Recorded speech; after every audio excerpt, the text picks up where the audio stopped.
Bonjour à tous et bienvenue dans ce 11e épisode de la série Retour en images, aujourd'hui consacré aux très grands arbres.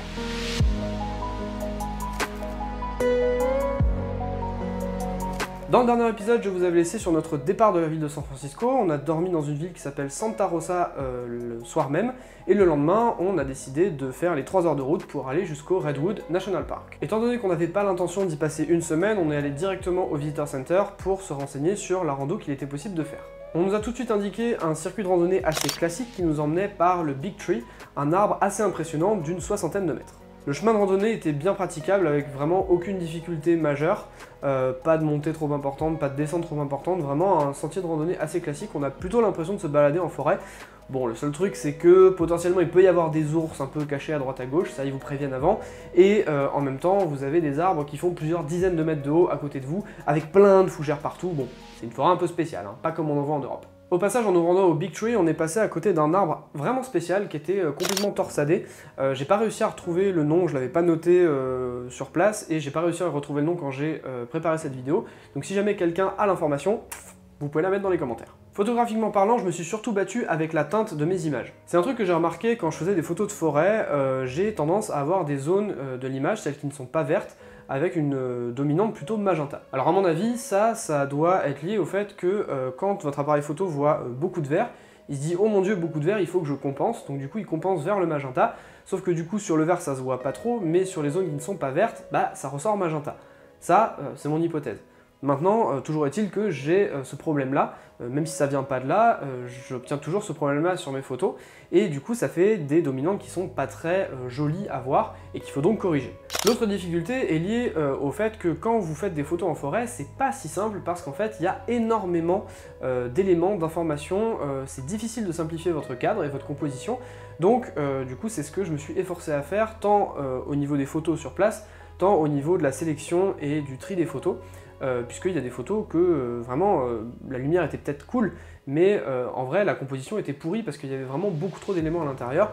Donc j'ai essayé de vous proposer des images qui soient à la fois correctement composées et facilement lisibles. Enfin en ce qui concerne les arbres, ils sont vraiment très hauts, c'est hyper compliqué de les avoir en totalité. Moi j'ai pas réussi personnellement, j'ai essayé sur quelques panoramas, mais vraiment les panoramas rendent vraiment pas bien. Donc je me suis contenté de faire des photos au niveau du sol, mais c'est déjà suffisamment impressionnant vu la taille des troncs. Le lendemain matin, on a repris la voiture, toujours en direction du nord et en longeant la côte californienne pour nous rendre au Creek Redwood State Park. Comme vous pouvez le voir sur les premières images, le temps était clairement à la pluie avec un sol bien boueux et bien glissant. L'un des principaux points d'intérêt de ce State Park, c'est que vous avez un endroit qui s'appelle le Fern Canyon. Alors pourquoi le Fern Canyon? Tout simplement parce que Fern signifie fougère en anglais, et en fait les fougères il y en a partout dans ce canyon, les parois en sont littéralement remplies. L'intérieur du canyon est très sympa à faire, la seule chose c'est qu'il ne faut pas que vous ayez peur de vous mouiller, parce que clairement il y a des zones où vous pouvez essayer d'éviter le cours d'eau, mais il y a des zones où vous pouvez clairement pas si vous voulez aller au bout du canyon. Donc nous on a pris le parti, plus ou moins accidentellement on va dire, de se mouiller les pieds et d'y aller carrément franco jusqu'au bout. Une fois arrivé au bout, vous atteignez un cul-de-sac, il n'est pas vraiment possible d'aller plus loin, vous pouvez toujours essayer d'escalader les obstacles qu'il y a au bout du canyon. Moi je vous le conseille pas trop, c'est pas ce qu'on a fait. Nous on a plutôt décidé de revenir sur nos pas pour continuer le chemin de randonnée. Ah oui, et dernière précision pour les plus cinéphiles d'entre vous, sachez que c'est au Fern Canyon qu'ont été tournées certaines scènes du film Jurassic Park 2. Pas mal quand même. Ensuite on a continué sur une randonnée un peu plus classique, à ceci près qu'on avait littéralement les pieds trempés et qu'on s'était pris de la pluie sur la tête depuis le début de la journée. Donc en termes de confort c'était pas ça, mais bon l'humidité et le fait que la végétation soit très dense rendait quand même une ambiance assez sympa à la rando.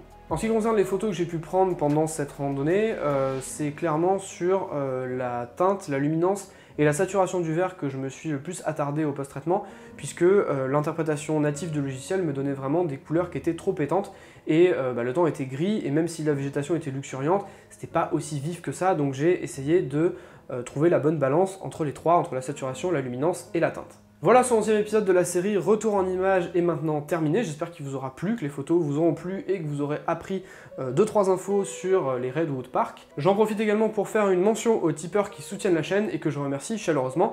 Merci à vous et à bientôt dans le groupe Facebook. Et en attendant, moi je vous dis à la prochaine. Salut!